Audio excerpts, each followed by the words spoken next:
Persib Bandung memastikan masih di posisi puncak pada pekan ini, setelah kemenangan 3-0 atas Persik Kediri. Gol pertama dicetak oleh Tom Hei melalui titik putih pada menit ke-24.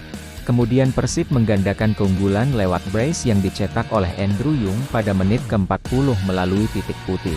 Dan kemudian gol cantik melalui kerjasama yang ciamik di menit ke-53. Pada laga ini Persik Kediri sebetulnya bermain dengan bagus dan cair.